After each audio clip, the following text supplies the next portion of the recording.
Thank you for joining us for another Investment Manager presentation in our Quoted Data Around the World webinar series. I'm joined by Harry Nimmo, Investment Director at Aberdeen and one of the managers of Aberdeen UK Smaller Companies Growth Trust. Harry will be providing us with an overview of the company and will discuss the investment team's approach and highlight some of the factors they consider when investing. I'll hand over to Harry to talk you through the presentation slides. Thanks very much, David.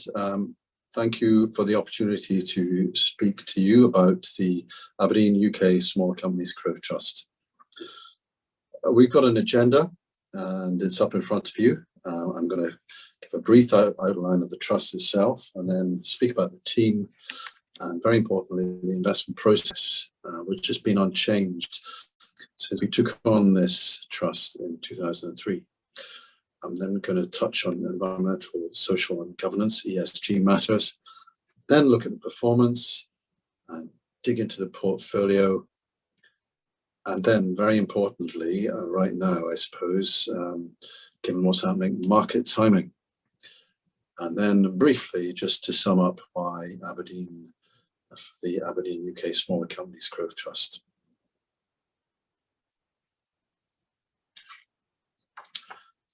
Yes, the trust has been in existence since 1993 and it's had a number of names, but Standard Life Investments, now Aberdeen, have been managing this trust since 2003, since the end of August 2003 to be precise, and I have been the manager since then, and I've been joined in the last couple of years by Abby Glennie. £580 million of assets. This is to 28th of February. Dividend growth of 3.1%, although bear in mind that we've been through COVID. We paid an uncovered dividend in the last couple of years, but I'm hopeful that that won't be the case for 2022. The discount is currently just over 9%. Now we do buy in. The discount is greater than 8%, so you can. It is fair to say that we will be active at the current time buying in stock. And net gearing right now is about 6%, and the maximum potential gearing is just over 11%. So we have a bit of firepower there in terms of gearing. Now, moving down the page, the track record, we're very pleased with this. And this is to 28th of February, so it includes the last couple of months. Annualized return of 14.8%. And this compares with our reference index, the Nimmo X Investment Trusts plus AIM, of 10.4%. So 4% ahead of our reference index.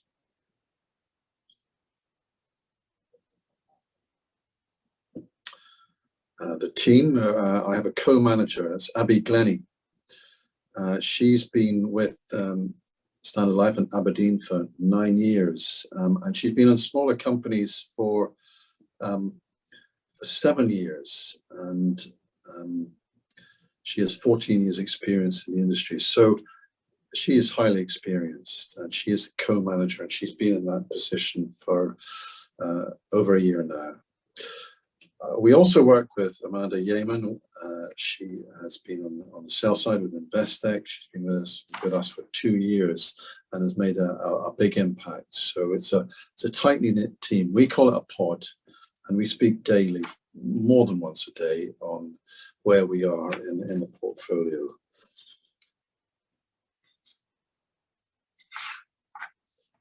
The investment process.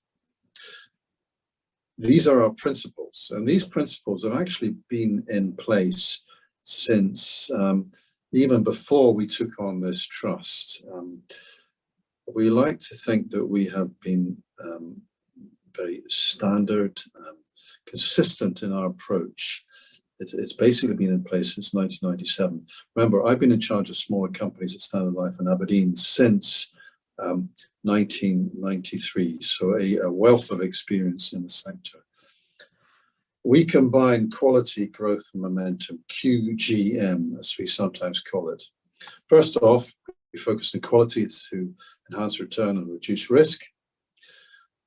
In terms of growth, we're looking for sustainable and predictable growth, not sudden growth, but consistent growth over a number of years, and visible growth, where the company knows where its future lies and where the growth is coming from. Momentum is very important to us. That's our third principle. And what we mean by momentum is that we say, and that's our experience and our backtesting show this, that markets are dynamic, not static. They are changing. So we need to get on board with companies that are changing from the better for the better, or that they're getting better, and we need to avoid companies that are getting worse. So the value of stocks are always changing. They're getting better or they're getting worse. So we need to be in companies with strong momentum, and it's earnings revisions momentum. We track carefully the composite measure of sell-side analysts' forecasts. These are the investment bank analysts that cover stocks. They maintain profit and loss accounts, and they maintain earnings per share figures, and we see the direction of change in these figures, these earnings per share figures, and we track that. Because when a company changes for the better, it changes for the better quite often for a number of years. There is strong momentum in that process. We track this, we track quality, growth, and momentum through what we call our matrix. And it's a very large spreadsheet. It's been essentially unchanged in more than 20 years, certainly throughout the entire life of our management of the Aberdeen Smaller Companies Growth Trust.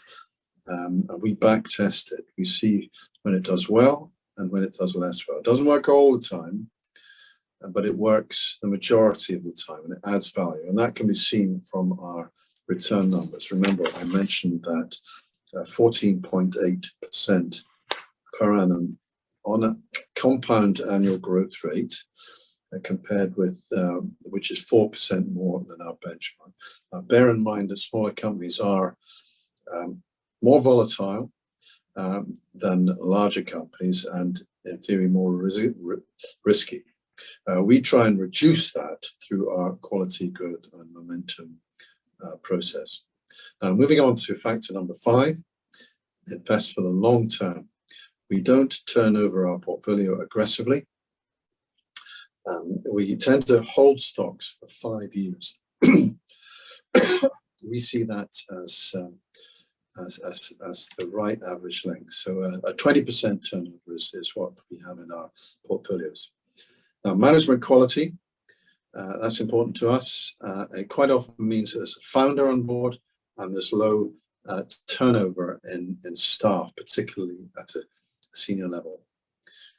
And finally, we are valuation aware. We're not driven by valuation. We don't just buy cheap stocks. In fact, some of our stocks really look quite expensive because in many ways in investments, you get what you pay for.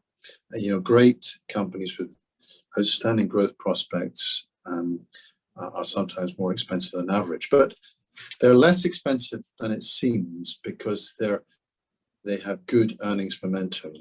The forecast for earnings, the E part of the PE equation, tends to go up over time.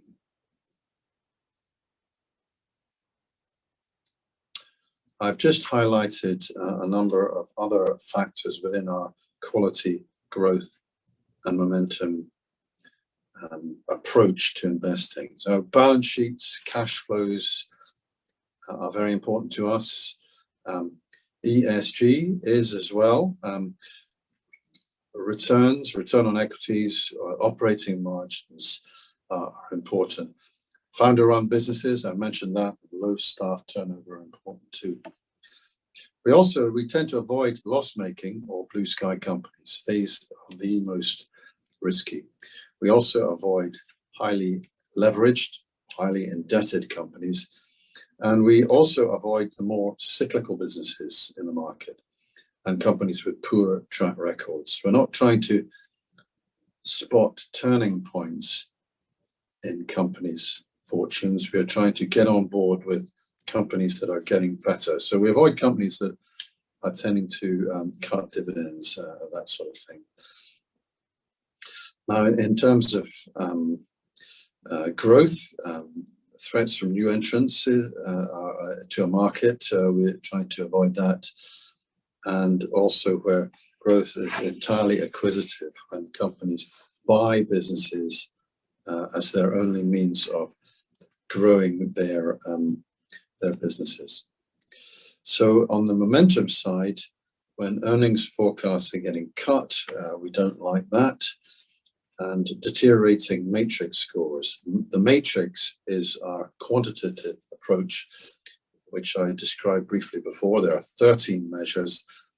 Actually, I would say about 40% of them relate specifically to momentum, the rest to growth and quality. This is back tested. It's a very important part of what we do.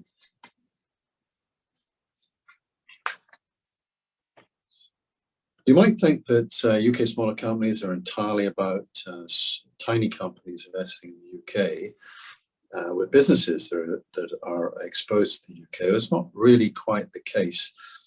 Our companies are a decent size, and we just don't invest in probably about one of the top 170 companies listed on the London Stock Exchange.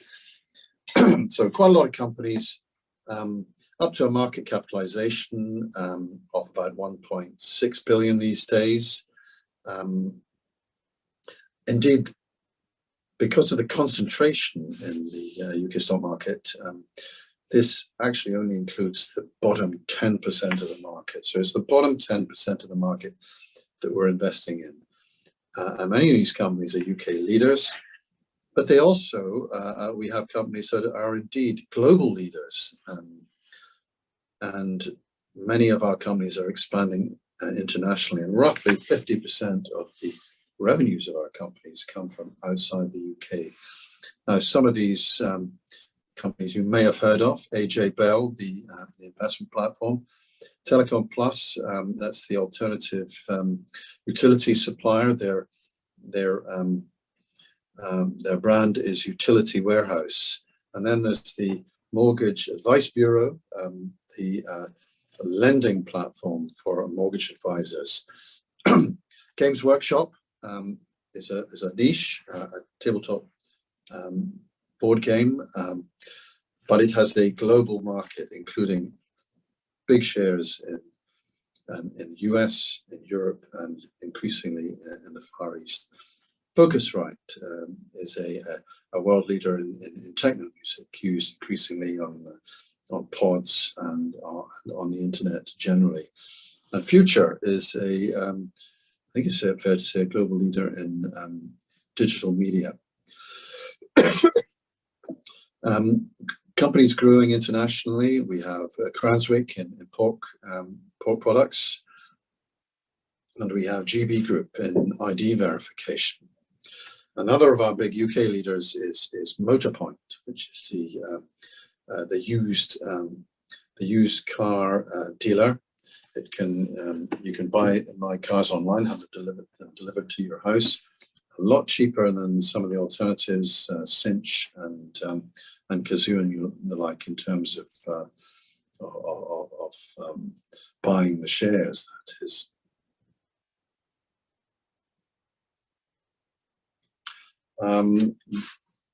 ESG, environmental, social, and governance factors, we build that in. We are AA rated by MSC. There's a low carbon intensity within our portfolios compared with our benchmark. We engage specifically with companies on improving corporate governance and the like, and we have a dedicated on-desk support, Juliana Lavrenti, who specifically orchestrates our contacts with companies on ESG.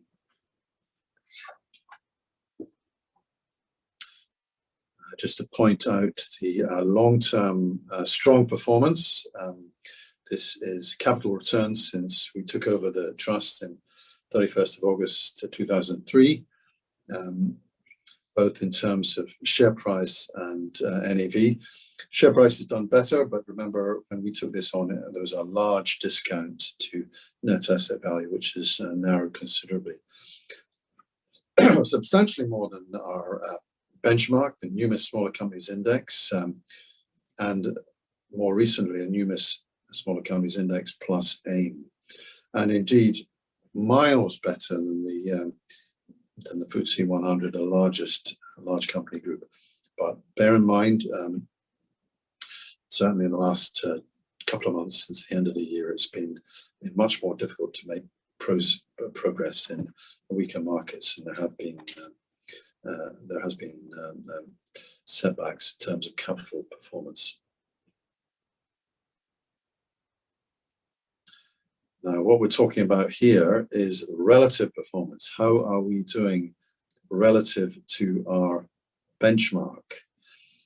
And the clue is that when the line is rising, we are outperforming our benchmark, and when it is falling, we are underperforming. And you can see that over the last 5 years, in general terms, we have been outperforming.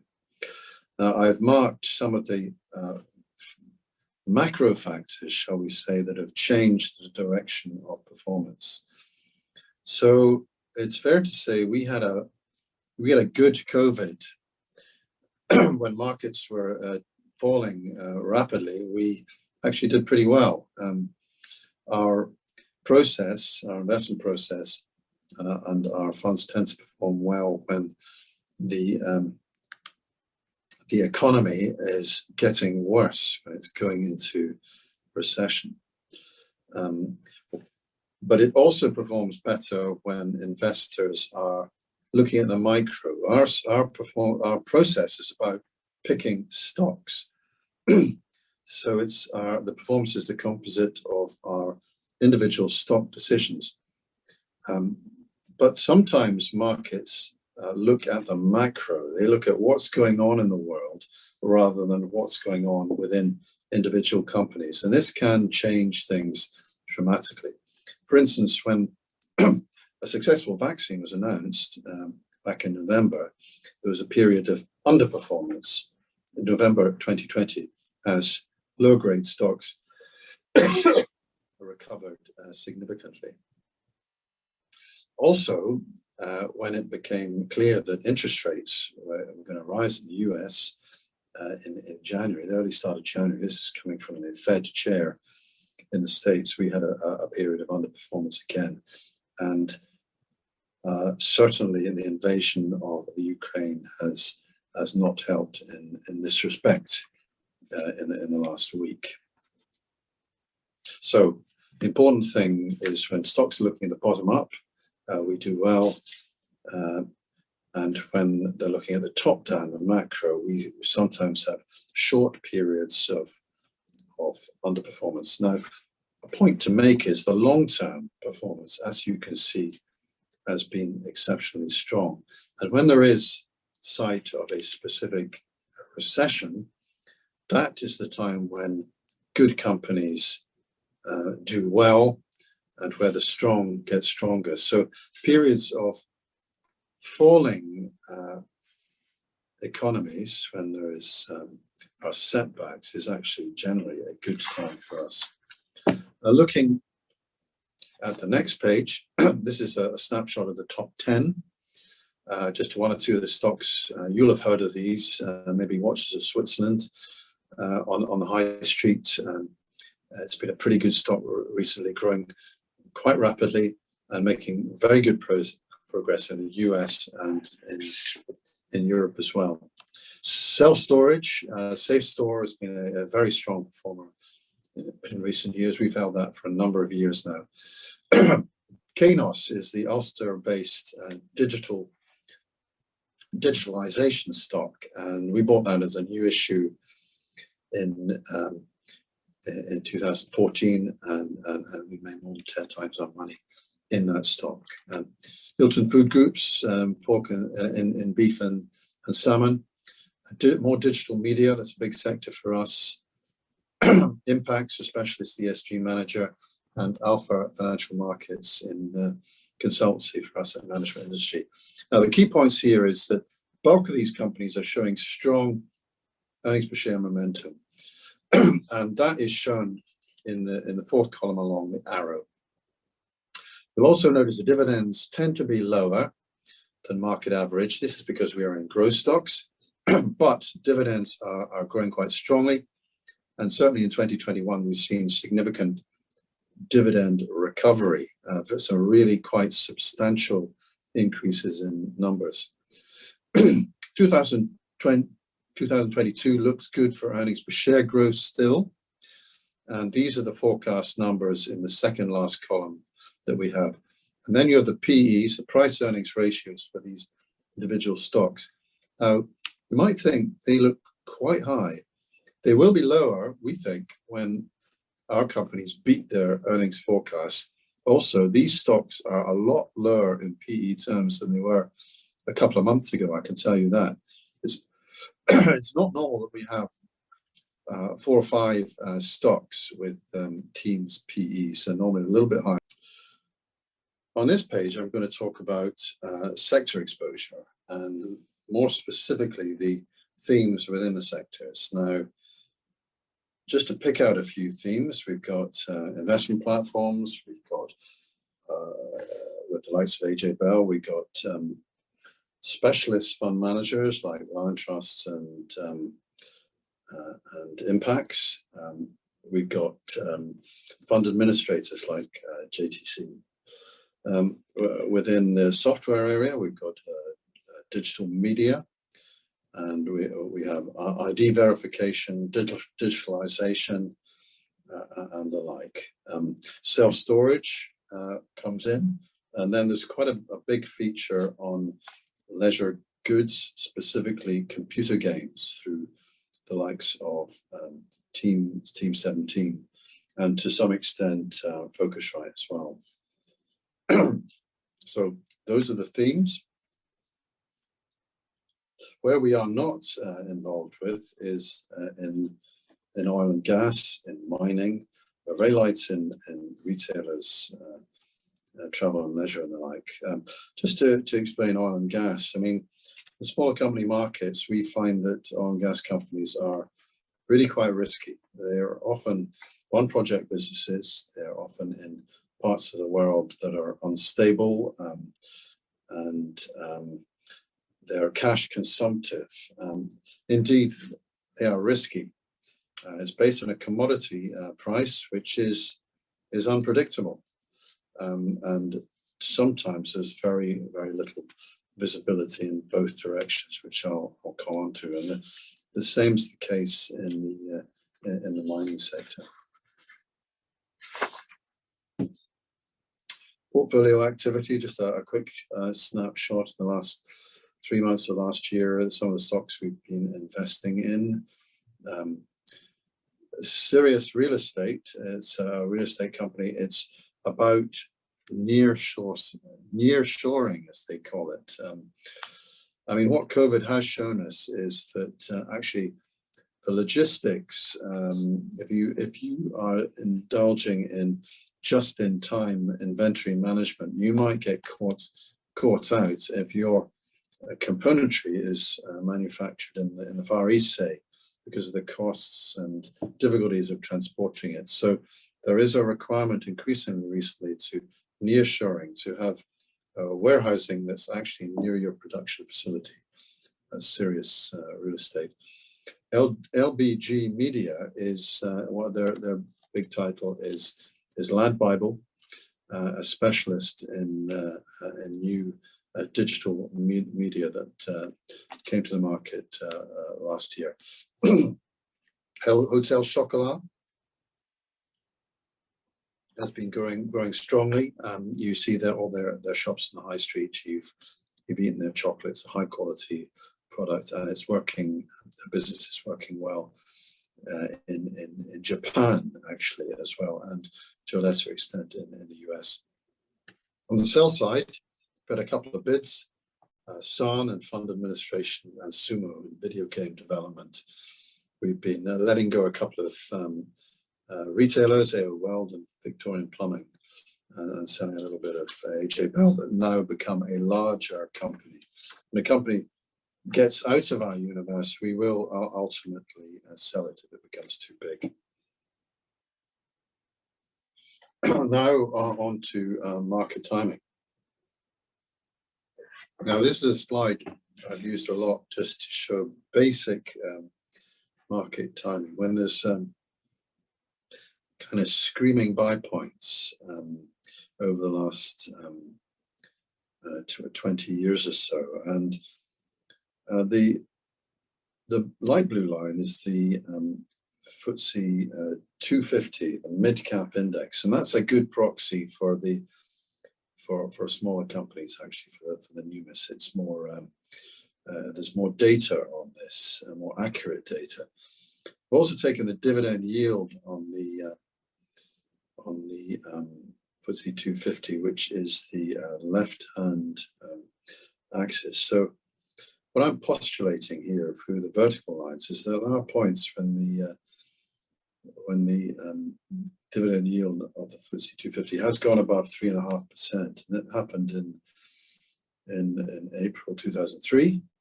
It happened in December 2008, and again it happened actually in late March 2020. So these are classic buy points, times of market turmoil actually, but turmoil generally doesn't last forever.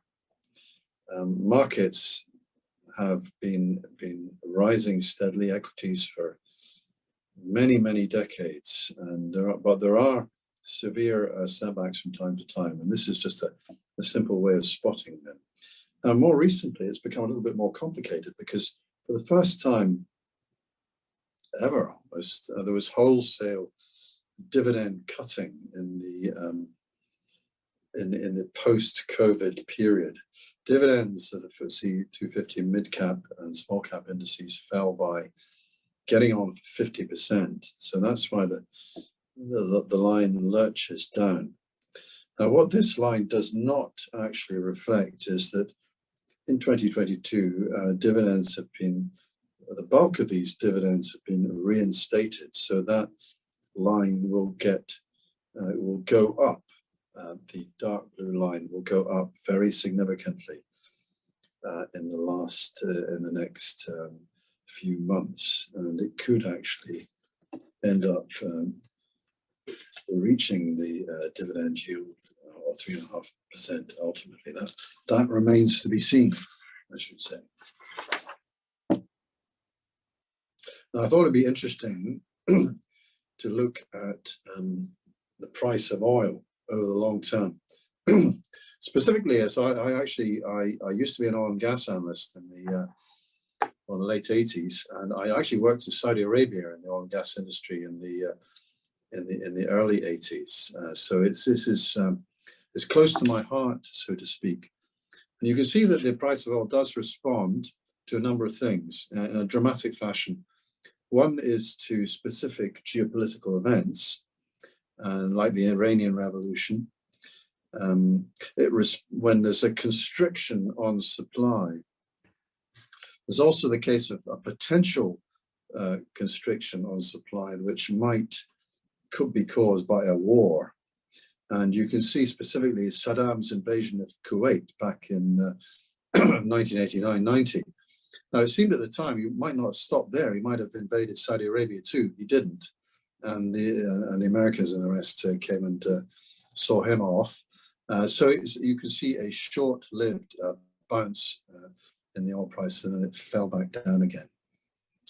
The economy does affect the price of oil. We can see that during the Asian-Russian debt crisis of 1998, oil price fell sharply, but also during the global banking crisis, the oil price also fell sharply. Now, the opposite of constriction on supply is when Saudi Arabia, the largest producer, decides that it doesn't want to be a swing producer any longer, and it increases production, and that caused severe price falls in 1985, but also in 2014. COVID clearly sparked the sight of a potential serious recession. The price really collapsed then. But the flip side, obviously, is Russia invading Ukraine, and there's an awful lot of quite scary potential dislocations that could occur to even send the oil price higher. So it's something to keep a close eye on. And the geopolitics, the macro are important in this occasion. But just remember, our stock selection process is about the micro, looking at individual companies. And ultimately, in a recessionary environment, if such a thing happens, our companies, their quality, they have momentum, they have growth, they can actually fare pretty well in hard times economically. Now this page 15, looks at the 5-year rolling number.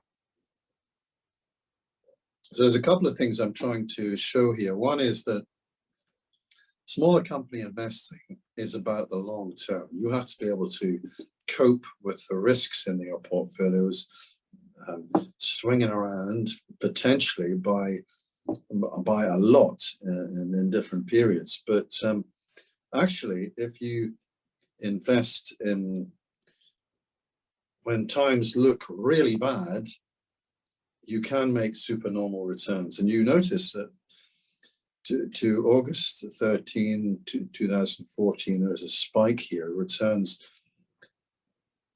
were 250% plus over the previous 5 years. Now, 5 years earlier than that was the banking crisis. And if you had been smart enough to invest in that really terrible time when it looked like the world banking system was collapsing, you'd have actually made very, very strong money over the next 250 next 5 years. Now, just bear in mind that history does not always repeat itself. I must say that. But it sometimes does. And here I'm looking at bear markets. I mean, it's very topical right now. So what I've done is I've looked back since the FTSE 250 index, the mid-cap index, good proxy for small caps, started in 1985. And there have been 8 bear market phases. This is periods when the the FTSE 250 index fell by more than 20%. And indeed, on a couple of occasions, it fell considerably more than that, by approaching 2 over 40%, 1 over 50%, and another one at 39.8%. So investors in this part of the market need to be able to cope with that sort of risk. You can see the length of these markets, bear markets. Sometimes they were really very short indeed, as in the famous occasion 1987, when the US market fell by 20% in one day. They're sometimes longer, like 2000 to 2003. And I've also given the time to the new high post the bottom of the bear market. Now, actually, when you think about it, the recovery has been quite rapid too. And the worst period, 87, it took 20 months to reach a new high. So you can also see that FTSE 250 has progressed generally in a straight line from 1985 to 2022 in an upwardly direction. So suggests to me that investing in this part of the market, small mid caps, is a good way to make money in the longer term, most definitely.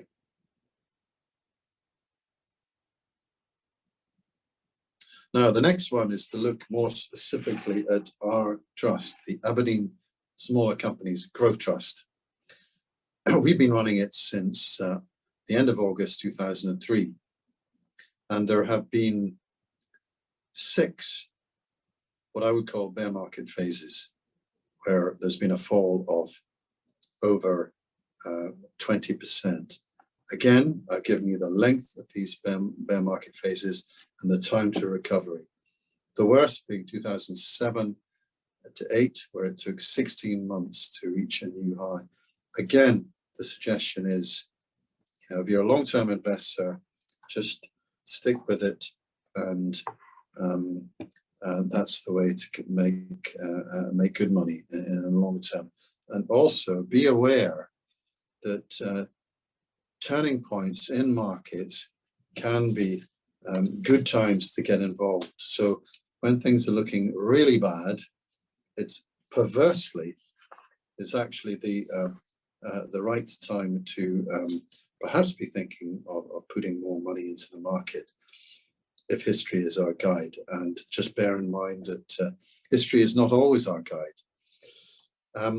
One thing I should have told you on page 16, the worst bear market for stocks in my lifetime,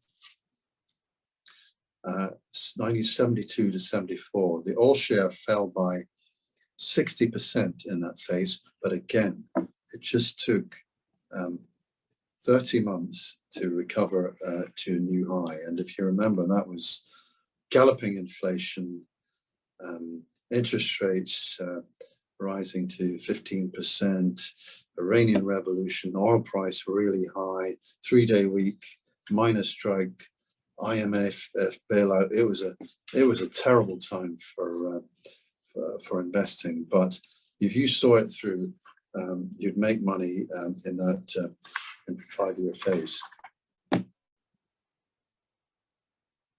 So why Aberdeen? Why Aberdeen for the Aberdeen Smaller Companies, Aberdeen UK Smaller Companies Investment Trust?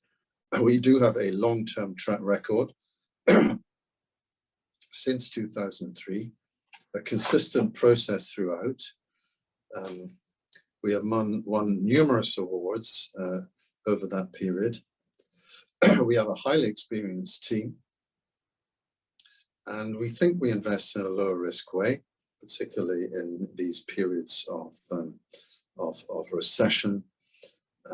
We take a long-term perspective, and there is an element of resilience here.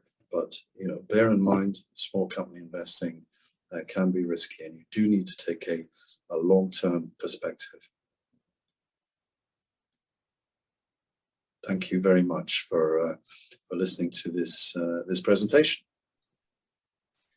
Harry, thank you very much. That was a fascinating run through the trust, and as you rightly say, an impressive long-term track record. It was very interesting to hear about your experience of how bear markets have run their course.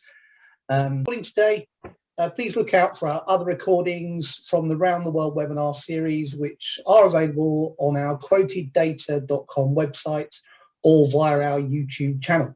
Thank you.